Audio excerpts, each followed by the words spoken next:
देखो हम लोग अर्थमेटिक प्रोग्रेशन स्टार्ट कर रहे हैं, ठीक है। ये चैप्टर 5 है, ठीक है ना। जो पहला डिफिनेशन लिखे हैं सीक्वेंस का, तो a sequence in is an order arrangement of number according to a given rule. देखो सीक्वेंस किसे कहते हैं, तो सीक्वेंस वो नंबर का अरेंजमेंट होता है जो एक रूल के हिसाब से रहता है। जैसे ये देखो 2, 4, 6, 8, ये क्या चीज़ का सीक्वेंस है? इवन नंबर का। ये इवन नंबर का सीक्वेंस है ना। जैसे देख लो 2, 3, 5, 7, 9 नहीं 7 हो गया 11, ये क्या चीज़ का सीक्वेंस है? Prime number. 2, 3, 5, 7, 11 है ना जी, ये प्राइम नंबर इनफाइनाइट तक, ये प्राइम नंबर का सीक्वेंस है। तो सीक्वेंस क्या होता है? तो a sequence is an ordered arrangement of a number according to given rule. एक गिवन रूल के हिसाब से अगर कोई सीक्वेंस को अरेंज किया जाता है, किसी नंबर को अरेंज किया जाता है, उसे हम लोग क्या बोलते हैं जी? सीक्वेंस बोलते हैं, ठीक है ना। देखो प्रोग्रेशन, प्रोग्रेशन क्या होता है? The sequence that follow a certain pattern is a called a progression. यानी प्रोग्रेशन उसे कहते हैं कि जो एक मतलब कोई भी एक रूल फॉलो करके चलता है, सब पे सेम रूल अप्लाई हो। जैसे ये देखो 2, 3, 5, 7, 11, ये क्या चीज़ का है? ये क्या चीज़ का सीक्वेंस है? ये सीक्वेंस है प्राइम नंबर का। प्राइम नंबर का सीक्वेंस है ना। क्या इस पर कोई रूल लागू हुआ है? ये देखो 2 है, 3 है, 5 है, 7 है, 11 है। सिर्फ अपने को मालूम है कि ये प्राइम नंबर है, लेकिन इस पर कोई स्पेशल रूल लागू हुआ है? स्पेशल कोई भी रूल नहीं ना है। लेकिन प्रोग्रेशन होता है कि the sequence that follow a certain pattern is a called a progression. यानी प्रोग्रेशन उसे ही कहते हैं जो सीक्वेंस कोई एक पैटर्न लागू करके चलता है, एक सीधा पैटर्न लागू करके चलता है, उसे हम लोग क्या बोलते हैं? प्रोग्रेशन बोलते हैं। जैसे मान लो 1, 2, 3, 4, 5, 6, ये तो नेचुरल नंबर का सीक्वेंस है, ये नेचुरल नंबर का सीक्वेंस है। लेकिन यह इस पे एक रूल भी लागू हुआ है। जैसे देखो इसके प्रीसीडिंग नंबर क्या है? 1 है। 1 में तुम 1 ऐड किए तो मिला 2, 2 में 1 ऐड किए तो मिला 3, 3 में 1 ऐड हुआ तो मिला 4, 4 में 1 ऐड हुआ 5, 5 में 1 ऐड हुआ 6। ऐसे ही है, ऐसे ही ये पैटर्न आगे भी चलेगा ना। तो यह अपने साथ एक खास रूल लेके चला ना, एक खास नियम लेके चला, तो इसे ही हम लोग क्या बोल देंगे? प्रोग्रेशन बोलेंगे, ठीक है ना। यानी जो सीक्वेंस एक रूल के हिसाब से चलता है उसे हम लोग बोलते हैं प्रोग्रेशन। तो इसका मतलब ये हुआ कि every progression is a sequence. जितने भी प्रोग्रेशन होंगे वो सारे सीक्वेंस कहलाएंगे। जैसे 1, 3, 5, 4, 6, ये क्या है? प्रोग्रेशन है, ये सीक्वेंस कहलाएगा। जैसे ये देखो मान लो 5 हो गया, 7 हो गया, 9 हो गया, 11 हो गया, ठीक है ना। ये भी प्रोग्रेशन क्या कहलाएगा जी? ये प्रोग्रेशन सीक्वेंस कहलाएगा, सीक्वेंस कहलाएगा ना। जैसे 5, 7, 9, 11, यानी ये भी प्रोग्रेशन सीक्वेंस कहलाएगा। ये देखो सब में 2, 2 ऐड हुआ है, 2, 2 ऐड हुआ है ना, तो ये भी प्रोग्रेशन क्या कहलाएगा? सीक्वेंस कहलाएगा। लेकिन लिखे हैं कि every progression is a sequence but every sequence is not a progression. लेकिन प्रत्येक सीक्वेंस प्रोग्रेशन नहीं होते। जैसे देखो 2, 3, 5, 7, 11, ये क्या है? सीक्वेंस है। क्या यह सीक्वेंस प्रोग्रेशन कहलाएगा? नहीं कहलाएगा, क्योंकि यह किसी भी रूल के हिसाब से नहीं चल रहा, नहीं ना चल रहा। इसका मतलब ये हुआ कि जितने भी प्रोग्रेशन होंगे उसको तो सीक्वेंस बोल सकते हैं, लेकिन प्रत्येक सीक्वेंस को प्रोग्रेशन नहीं बोल सकते। जैसे ये देखो 2, 4, 6, 8, ये इवन नंबर का है ना, ये इवन नंबर का सीक्वेंस है ना, इवन नंबर का सीक्वेंस। देखो तो प्रत्येक में हम लोग क्या किए? 2, 2 ऐड करके निकाले हैं, अगला टर्म निकाले हैं ना, तो ये इवन नंबर का सीक्वेंस है। और इसमें देखो ये एक रूल भी है, 2 में 2 ऐड किया 4, 4 में 2 ऐड किया 6, 6 में 2 ऐड किया 8, है ना। तो ये सीक्वेंस तो प्रोग्रेशन कहलाएगा, लेकिन ये वाला सीक्वेंस प्रोग्रेशन नहीं कहलाएगा। तो वही यहाँ पे लिखा है कि प्रत्येक जितने भी प्रोग्रेशन होते हैं सीक्वेंस कहलाते हैं, लेकिन प्रत्येक सीक्वेंस प्रोग्रेशन नहीं कहलाएंगे। समझ में आ गया होगा।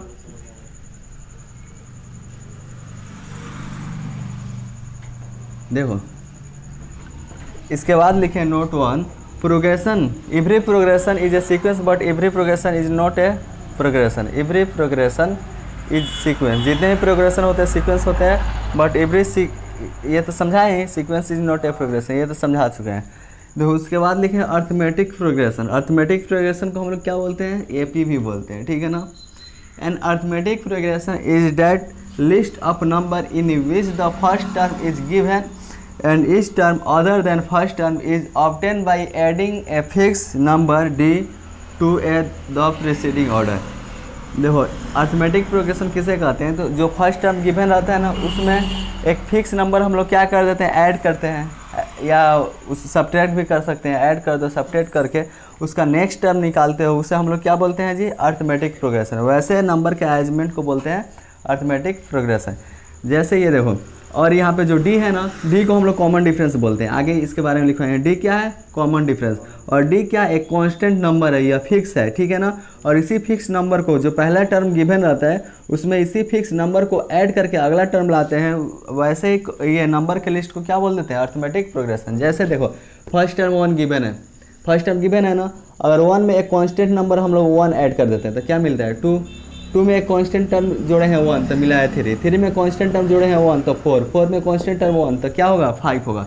तो ये जो नंबर का लिस्ट है, इस नंबर के लिस्ट में फर्स्ट टर्म दिया है और इसमें एक फिक्स नंबर 1 ऐड करके इसका नेक्स्ट टर्म निकाल रहे हैं। इसी नंबर के अरेंजमेंट को हम लोग क्या बोल देते हैं, अर्थमेटिक प्रोग्रेशन। और ये जो फिक्स नंबर 1 1 ऐड कर रहे हैं ना, इस 1 1 को हम लोग बोलते हैं कॉमन डिफरेंस। क्या बोलते हैं, कॉमन डिफरेंस। और कॉमन डिफरेंस को ये डी से इंडिकेट करते हैं। क्या चीज़ से, डी से रिप्रेजेंट किया जाता है। जैसे ये देखो, 3 पहला टर्म दिया है 3, 3 में 2 ऐड किया 5, 5 में 2 ऐड किया 7, 7 में 2 ऐड हुआ 9, 9 में 2 ऐड हुआ 11। इसमें एक फिक्स नंबर 2 ऐड करके अगला टर्म ला रहे हैं ना, तो इस नंबर के अरेंजमेंट को भी क्या बोलते हैं, क्या बोलेंगे, अर्थमेटिक प्रोग्रेशन। और जो फिक्स नंबर ऐड करें 2 2, इसको क्या बोलेंगे, कांस्टेंट टर्म। और इस कांस्टेंट टर्म को हम लोग कॉमन डिफरेंस बोलते हैं और इसे ही हम लोग डी बोलते हैं। यानी इसमें डी इक्वल टू कितना होगा, 2 होगा, इसमें डी इक्वल टू कितना होगा, 1 होगा। कॉमन डिफरेंस 1 हो रहा है ना, 2 हो रहा है। समझ में आया, क्या कोई दिक्कत है। देखो ये नोट 1 लिखे हैं, इसको समझा ही चुके हैं। The fix number D is known as common difference. जो फिक्स नंबर डी रहता है उसे हम लोग क्या बोलते हैं, कॉमन डिफरेंस बोलते हैं, ठीक है ना। Value of common difference can be positive, negative और जीरो। जो डी का वैल्यू आएगा, ठीक है ना, वो पॉजिटिव भी हो सकता है, निगेटिव भी हो सकता है और जीरो भी हो सकता है। इन तीनों में से कुछ भी आ सकता है, ठीक है। देखो types of AP, AP 2 types के होते हैं। पहला फाइनाइट एपी, तो नाम से ही मालूम है फाइनाइट एपी।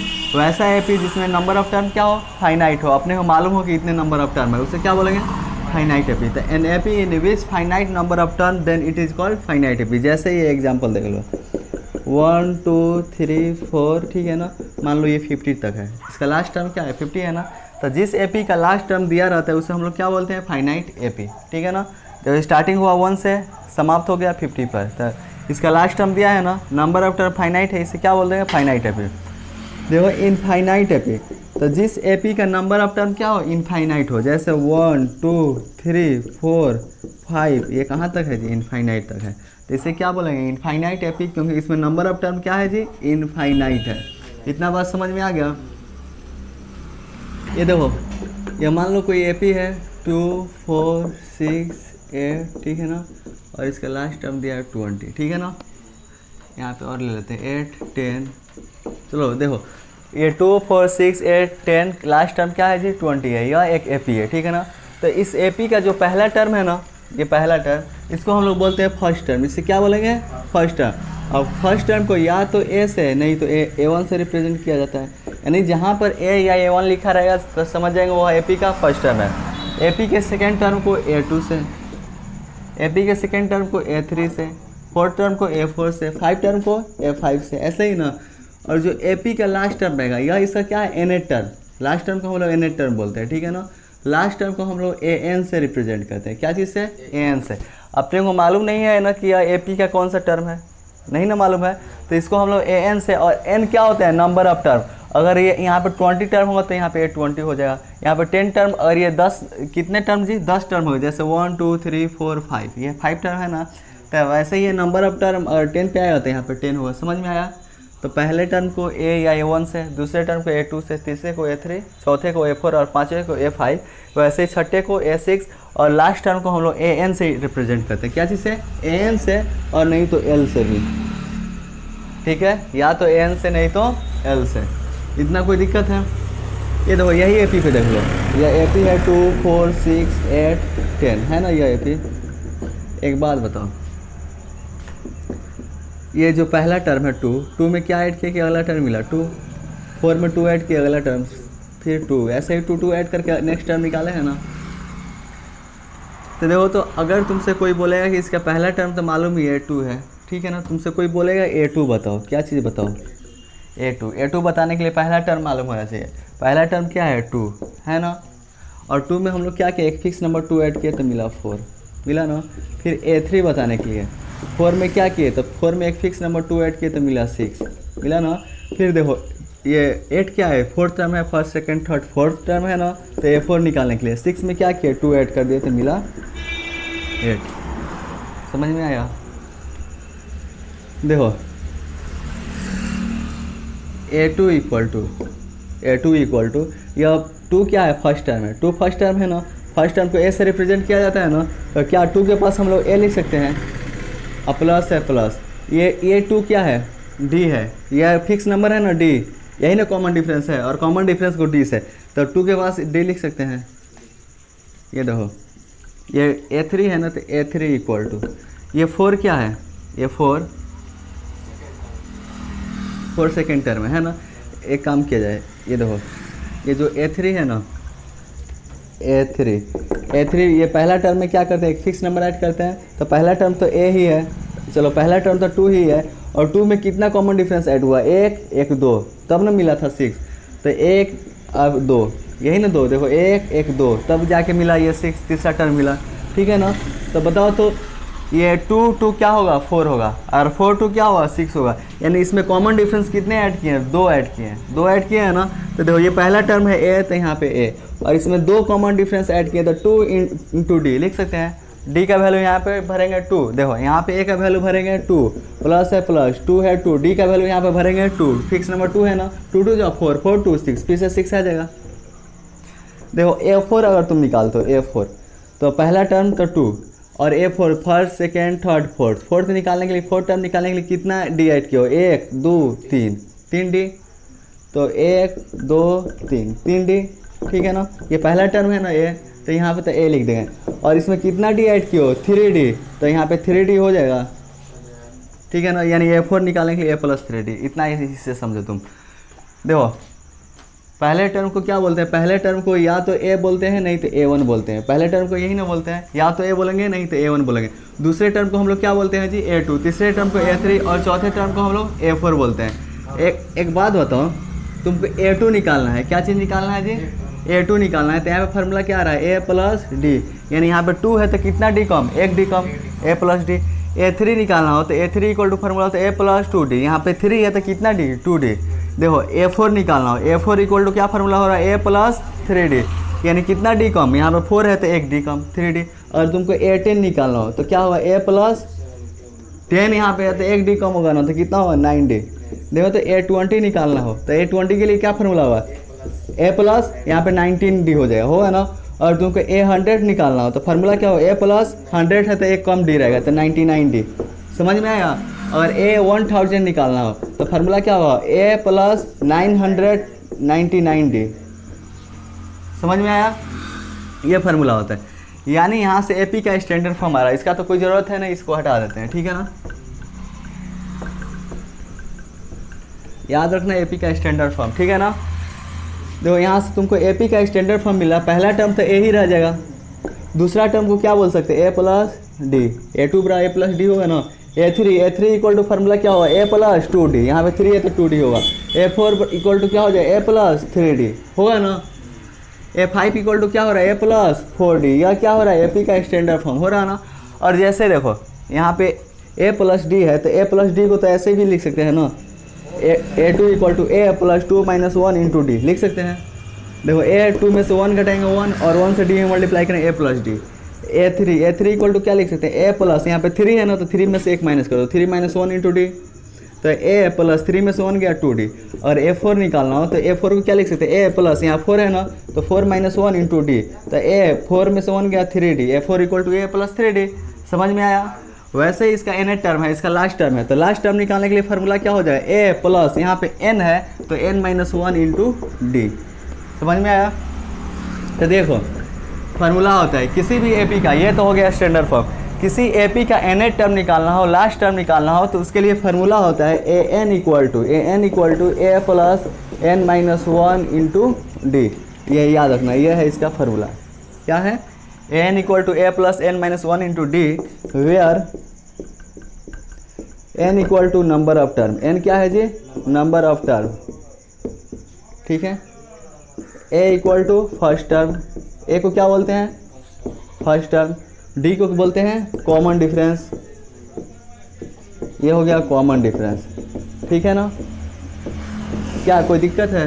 नोट करो। देखो यहाँ पे लिखे हैं sum of first n positive integers. मान लो एन पॉजिटिव इंटीजर्स कितने जी? एन, यानी नंबर ऑफ टर्म क्या चीज़? एन। यहाँ पे मान लो 1 से लेकर 20 तक, 1 से लेकर 50 तक, और एन पॉजिटिव इंटीजर्स का अगर सम निकालना हो तो उसके लिए फार्मूला होता है एन इंटू एन प्लस 1/2। और देखो एस से क्या चीज़ को प्रेजेंट करते हैं? सम को। एस से सम को, और एन क्या बताता है? नंबर ऑफ टर्म, ठीक है ना। देखो sum of first n term of n A P, किसी भी ए पी का एन टर्म तक क्या करना हो? सम निकालना हो, ठीक है। उसके लिए फार्मूला होता है S N equal to N by two into two A plus N minus one into D. तुम जानते हैं where N equal to number of term, A first term, और डी को क्या बोलते हैं? कॉमन डिफरेंस, ठीक है ना। यहाँ पर देखो एस एन है तो S N, N by two है तो N by two, two A है ना, ये देखो ये टू ए है तो टू ए को ए प्लस ए लिख सकते हैं,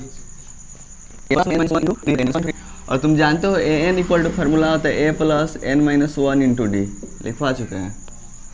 तो ए है तो a plus N minus one into D, A plus N minus one into d. इसके पास क्या लिख सकते हैं? एन लिख सकते हैं ना। ए है ए एन, ये जो लास्ट टर्म है इसको एल से ही प्रेजेंट किया जाता है तो इसके पास एल भी लिख सकते हैं ना। यानी यहाँ पर हम लोग two A plus N minus one into D, two A plus N minus one into D के पास क्या लिख सकते हैं? ए प्लस एल। एल क्या है? Last term. एल मतलब लास्ट टर्म। यानी अगर सम निकालना हो तुम्हें, सम का एक और फार्मूला होगा N by two into A plus L. ये किस पे अप्लाई होगा? तो जिस ए बी का लास्ट टर्म दिया हो, क्या चीज़ दिया हो?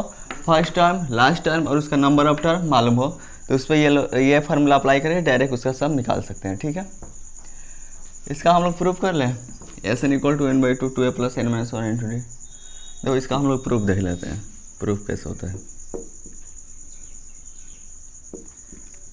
एपी के स्टैंडर्ड फॉर्म बताओ। ये क्या है? एन टर्म तक सम है। क्या है? एन टर्म तक सम है ना। फर्स्ट टर्म से कहाँ तक? तो लास्ट टर्म तक का सम। तो देखो फर्स्ट टर्म क्या होता है? ए। इधर देखो, इधर फर्स्ट टर्म होता है ए, सेकेंड टर्म क्या होता है? ए टू को स्टैंडर्ड फॉर्म बोले हैं, एपी का स्टैंडर्ड फॉर्म बोलो क्या हो? A plus D. Third term A plus two D. आगे बोलो ए प्लस थ्री डी। और लास्ट टर्म बता दो N minus one into D. ये क्या है? लास्ट टर्म है। कोई दिक्कत? देखो ए प्लस डी, ये क्या है? ये ए पी का सम कर रहे हैं ना। देखो ये है एस एन, ये ए पी के एन टर्म तक हम लोग क्या करें? ये सम करें।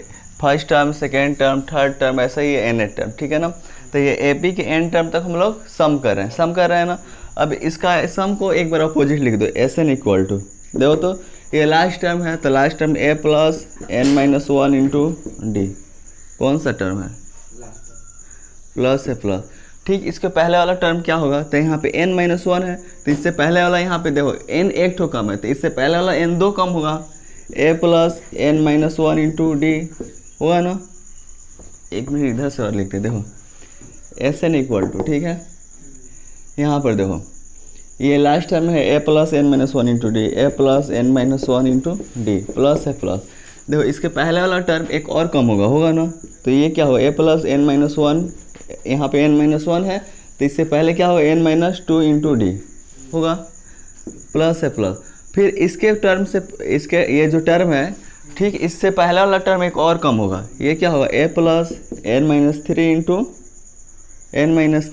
Into D. समझ में आ रहा? कोई दिक्कत है? इसके पहले वाला एक और टर्म इससे एक और ज़्यादा कम होगा। ये क्या होगा जी? a plus N minus four into D, ठीक है ना। ऐसे ही। और बताओ तो ये उल्टा चल रहा है ना, तो देखो ये अपोजिट साइड चल रहे हैं तो आते आते ये एकदम फर्स्ट टर्म के पास आएंगे तो फर्स्ट टर्म क्या होगा? ए होगा। समझ में आ गया? हम लोग अब इन दोनों को सम करेंगे। इनको क्या करेंगे? सम करेंगे। जब सम करेंगे तो LHS साइड होगा, RHS साइड। तो बताओ तो इसको सम करेंगे तो 1SN कितना SN होगा? 2SN, ठीक है ना। इसको सम करो। ये देखो A है और यहाँ पे क्या है? A plus n minus one into D, है ना। देखो 1a कितना ये होगा 2a। अब साथ में ये प्लस में n माइनस वन, देखो क्योंकि ये एक टर्म है और ये एक टर्म है ना, है कि नहीं। तो 1a हो गया 2a, और साथ में क्या है जी a प्लस 1a 2a, कोई दिक्कत। साथ में n minus one into D, समझ में आया, पूछना है। देखो ये सेकेंड टर्म है a प्लस डी, इसका सेकेंड टर्म है a plus n minus one into D.